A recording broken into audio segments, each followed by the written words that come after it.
Hello friend, welcome to fast India. मैं K प्रसाद आज आपके लिए लाया हूँ यूरोपीय संघ द्वारा लगाए गए बेलारूस पर प्रतिबंध।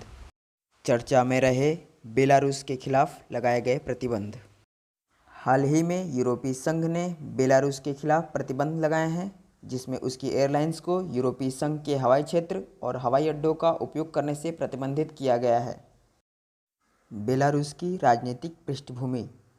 यूरोप में सबसे लंबे समय तक शासन करने वाले शासक बेलारूस के राष्ट्रपति लुकाशेंको ने वर्ष 1991 में सोवियत संघ के पतन के कारण उत्पन्न हुई अराजकता के बीच वर्ष 1994 में पदभार ग्रहण किया।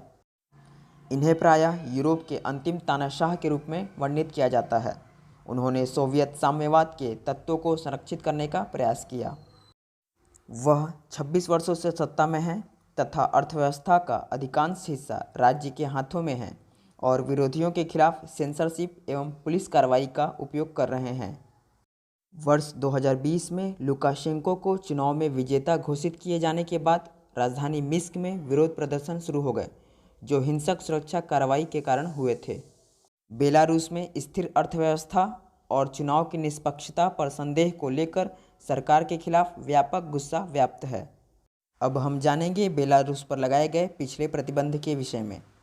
हिंसक कार्रवाई के जवाब में यूरोपीय संघ और संयुक्त राज्य अमेरिका ने वर्ष 2020 में बेलारूस के खिलाफ कई दौर के वित्तीय प्रतिबंध लगाए हैं। अमेरिका ने 9 राज्यों के स्वामित्व वाली संस्थाओं और राष्ट्रपति लुकाशेंको सहित 16 व्यक्तियों पर यात्रा प्रतिबंध और लक्षित वित्तीय प्रतिबंध भी लगाए। ये प्रतिबंध पहली बार वर्ष 2006 में लगाए गए थे तथा वर्ष 2008 में इन्हें और अधिक सख्त कर दिया गया। कई वर्ष पहले 2 विपक्षी राजनेताओं, एक पत्रकार और एक व्यापारी के लापता होने के बाद यूरोपीय संघ ने पहली बार वर्ष 2004 में बेलारूस के खिलाफ प्रतिबंधात्मक उपाय प्रस्तुत किए थे। हालिया में लगाए गए प्रतिबंधों का कारण। बेलारूस के राष्ट्रपति ने एक यात्री जेट को जबरन रोककर और एक विपक्षी पत्रकार को गिरफ्तार करने हेतु युद्धक विमान भेजा। पश्चिमी शक्तियों द्वारा इसकी स्टेट पायरेसी, जिसमें राज्य शामिल है, के रूप में निंदा की गई। अब हम जानेंगे यूरोपीय संघ द्वारा उठाए गए कुछ महत्वपूर्ण कदम, जिसमें प्रमुख है हवाई क्षेत्र पर प्रतिबंध।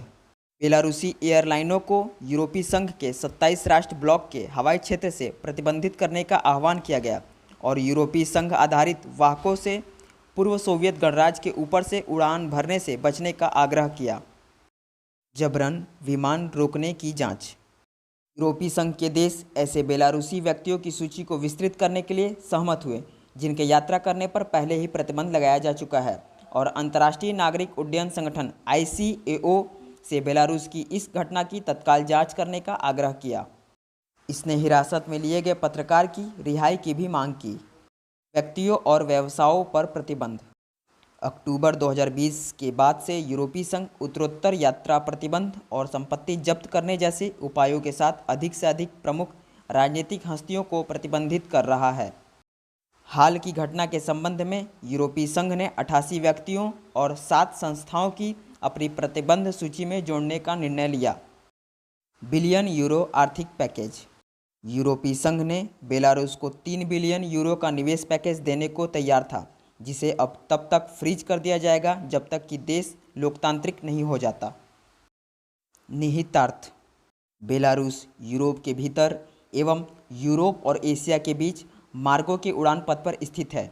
बेलारूस को प्रतिबंधित करने से उड़ानों में कमी आएगी और एयरलाइंस पर अतिरिक्त आर्थिक भार पड़ेगा।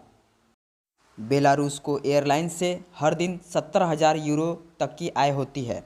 इस राशि से वंचित होने से असुविधा होगी, लेकिन बेलारूस की अर्थव्यवस्था पर महत्वपूर्ण प्रभाव नहीं पड़ेगा।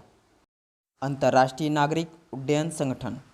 यह संयुक्त राष्ट्र की एक विशेष एजेंसी है जिसे वर्ष 1944 में स्थापित किया गया था, जिसने शांतिपूर्ण वैश्विक हवाई नेविगेशन के लिए मानकों और प्रक्रियाओं की नींव रखी। दिसंबर 1944 में शिकागो में अंतर्राष्ट्रीय नागरिक उड्डयन को लेकर कन्वेंशन पर हस्ताक्षर किए गए थे। इसने हवाई मार्ग से अंतर्राष्ट्रीय परिवहन की अनुमति देने वाले मूल सिद्धांतों की स्थापना की और ICAO के निर्माण का भी नेतृत्व किया। अब हम जानेंगे इसके उद्देश्य। अंतर्राष्ट्रीय हवाई परिवहन की योजना और विकास को बढ़ावा देना ताकि दुनिया भर में अंतर्राष्ट्रीय नागरिक उड्डयन के सुरक्षित और व्यवस्थित विकास को सुनिश्चित किया जा सके। अब हम जानेंगे इसके सदस्य। इसमें कुल 193 सदस्य देश हैं, जिसमें भारत भी शामिल है। अब हम जानेंगे इसके मुख्यालय। इसका मुख्यालय मॉन्ट्रियल कनाडा में स्थित है। अब हम जानेंगे इसके आगे के सुझाव के संबंध में। बेलारूस के राष्ट्रपति को एक वैध सरकार का गठन सुनिश्चित करना चाहिए जो देश की महत्वपूर्ण समस्याओं का समाधान कर सके। उन्हें विपक्ष से बात करनी चाहिए और संकट के शांतिपूर्ण समाधान हेतु बातचीत की पेशकश करनी होगी। धन्यवाद। मिलते हैं हम नेक्स्ट क्लास में। जय हिंद।